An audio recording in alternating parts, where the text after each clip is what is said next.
Às 3h17 da manhã, o primeiro sinal aparece nos radares na Polônia. 3 segundos depois, um míssil Iskander atinge uma base militar perto de Białystok. 10 minutos depois, o corredor de Suwałki foi cortado. E para isso, há apenas uma pergunta. Isso é apenas um incidente local ou o começo da Terceira Guerra Mundial? Isto não é um filme. Este é o cenário de guerra mais realista possível. Uma guerra que ninguém quer, mas que todos precisam planejar. Eu sou o Fato dos Minérios. Trago fatos, curiosidades e mistérios que vão te surpreender. Como seria se uma guerra entre a OTAN e a Rússia realmente estourasse? Não de forma hipotética ou ficcional, mas com planos, bases e possibilidades reais de tempo. Neste vídeo, Fatos Rudos analisa um cenário detalhado e baseado em fatos do que aconteceria se a Rússia atacasse. Por exemplo, através do corredor de Suwałki. Vamos mostrar onde ocorreriam os primeiros disparos, como seriam as primeiras horas do conflito e a rapidez da reação da OTAN. Quem falharia antes, o que apontam simulações e análises militares, e qual ameaça trazem armas nucleares táticas. Apertem os cintos, vamos analisar o cenário militar mais sombrio e provável de hoje. O ponto de inflexão, o corredor de Suwałki, uma faixa estreita entre Kaliningrado e Belarus. A única ligação terrestre dos países bálticos com o restante da OTAN. Tem apenas 65 quilômetros de extensão, mas é estrategicamente crucial. Segundo vários estrategistas militares, se a Rússia atacasse a OTAN, faria isso aqui. Não pela Ucrânia, nem pela Finlândia, mas por esse elo mais fraco da corrente. Por quê? Porque de Kaliningrado, mísseis chegam em menos de 2 minutos, e a OTAN não tem força significativa aqui. Sem exército de tanques, só alguns batalhões. Se uma guerra entre Rússia e OTAN começasse, não seria como a maioria imagina. Não haveria bombardeios em massa nas cidades, nem invasão de milhares de tanques. O primeiro ataque seria cirúrgico, rápido e calculado em milissegundos. Fase 1. Silêncio eletrônico e cibernético. Segundo o CSIS, o ataque começaria desligando a realidade não com mísseis. Na primeira fase, a Rússia empregaria seu arsenal de armas cibernéticas e eletrônicas. Sistemas de guerra eletrônica, como Krasuka-4 Murat-M ou Zytel. O objetivo? Desativar comunicações e radares da OTAN no Mar Báltico, Polônia e Lituânia. Ao mesmo tempo, ocorreria um grande ataque cibernético aos servidores do governo, derrubando redes móveis, sistema de posicionamento global e sistemas de defesa antiaérea. Tudo isso sem disparar. Fase 2.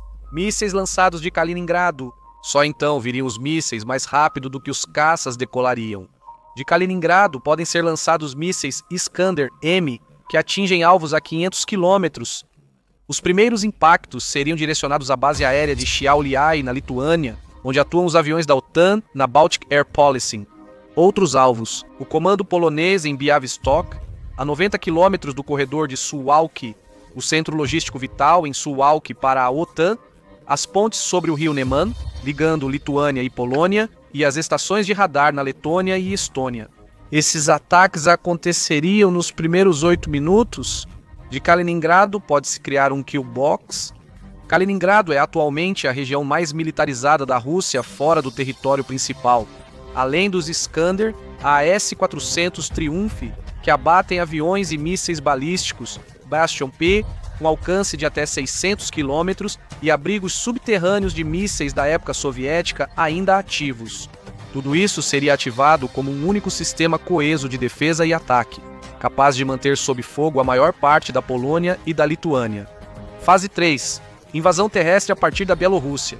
Enquanto Kaliningrado atacasse alvos da OTAN no oeste, tropas russas avançariam pelo leste via Bielorrússia.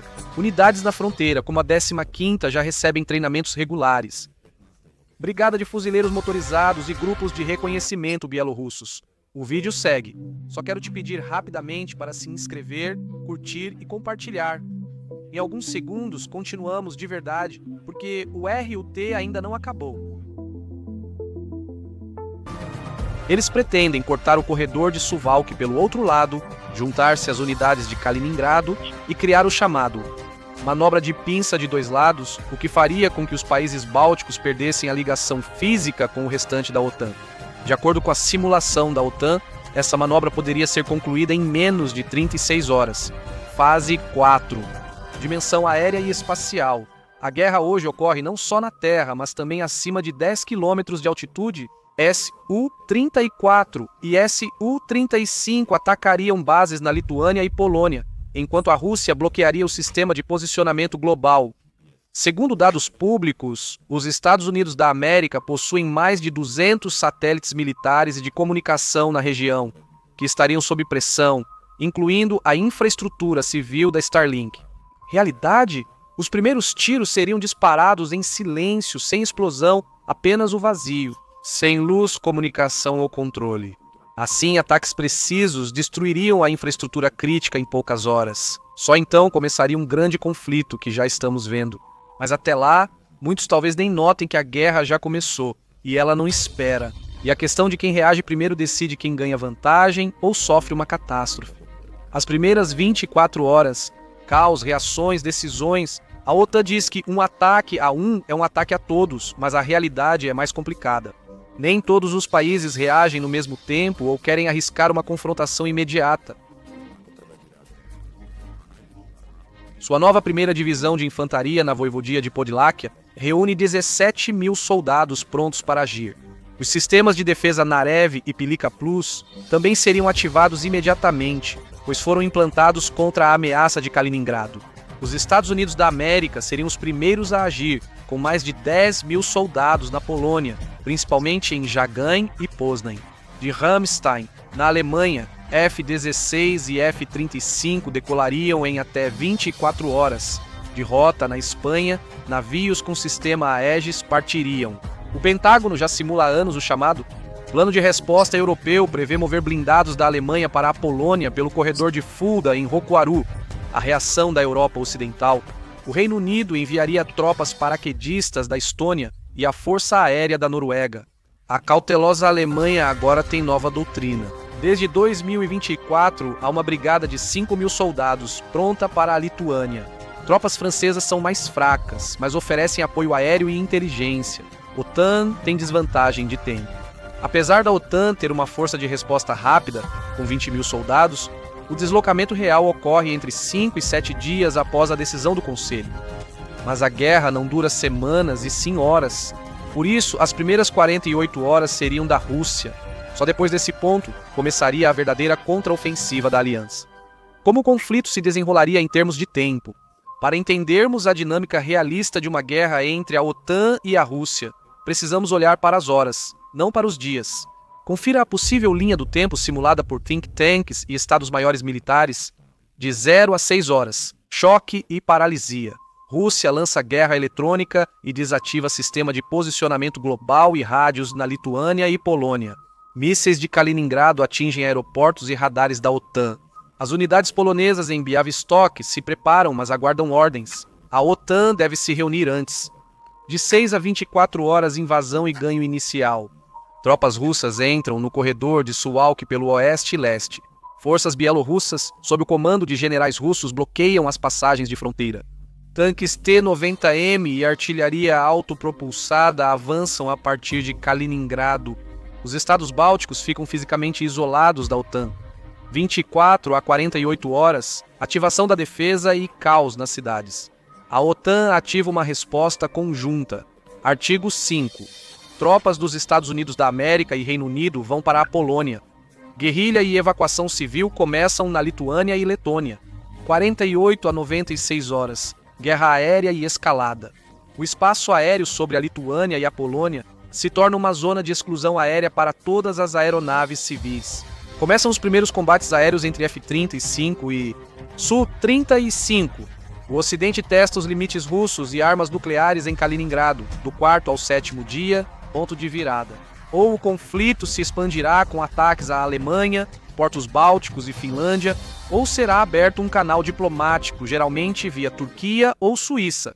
O vídeo continua já já. Peço que se inscreva, curta e compartilhe. Seguimos em instantes. O fator Jurut ainda não acabou. As simulações mostram 7 dias separam uma crise regional de um conflito mundial. A guerra entre a OTAN e a Rússia já não é simulada apenas por generais. Analistas, softwares e supercomputadores também fazem isso. Então vamos dar uma olhada no que eles descobriram Em simulações de 2016 a 2022, a RAND Corporation concluiu que a Rússia pode ocupar as capitais bálticas em até 60 horas, se a OTAN não reagir de imediato e de forma coordenada. Em 9 de 10 simulações, a OTAN não defendeu a Lituânia sem grandes perdas.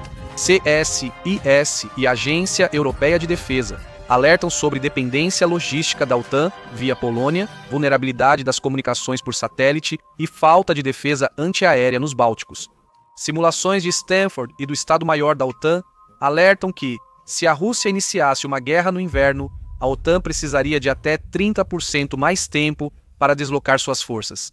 Pontes, portos e ferrovias são as maiores vulnerabilidades da aliança. Em simulações, até 70% da vitória depende mais do ritmo do abastecimento que das armas. Agora vamos analisar uma possibilidade crítica. E se a Rússia usasse armas nucleares? Esse é o pesadelo de todo planejador militar. Não uma guerra nuclear total, mas um ataque tático para mostrar que a Rússia fala sério. É o que afirma a doutrina nuclear tática russa. A Rússia declara que só usará armas nucleares em ameaça existencial, porém sua doutrina de 2020 prevê essa possibilidade. Ataque nuclear de desescalada, uma pequena explosão destinada a forçar o inimigo a recuar. Pense em uma ogiva de 2 quilotons detonada numa área desabitada entre Lituânia e Polônia, ou a 2 km de altura sobre uma base militar em Klaipėda, causando pouco efeito radioativo, mas forte impacto psicológico. A aliança possui mais de 100 bombas nucleares táticas B-60 e 1 na Europa. Elas estão distribuídas na Alemanha, Itália, Holanda, Bélgica e Turquia. A resposta poderia ser uma explosão nuclear no mar ou a destruição da base de Kaliningrado com armas convencionais. Cada passo traz o risco de uma explosão em Varsóvia, Berlim ou Moscou. E se houvesse um conflito nuclear? Fim de jogo. Segundo simulação da Universidade de Princeton, uma escalada total entre OTAN e Rússia causaria 90 milhões de mortes em 48 horas, contaminação de metade da Europa e colapso global da internet e energia elétrica. Por isso, todos os lados sabem que o passo nuclear só pode ser dado uma vez. E depois disso, não há retorno. Uma guerra entre OTAN e Rússia não seria como um filme, mas sim em uma linha do tempo real. Mapas já analisados por generais hoje e simulações que parecem ficção, mas seguem planos reais. Bases de unidades e armas. Na realidade de uma guerra, sim, ninguém vence. Sim, a OTAN é mais forte.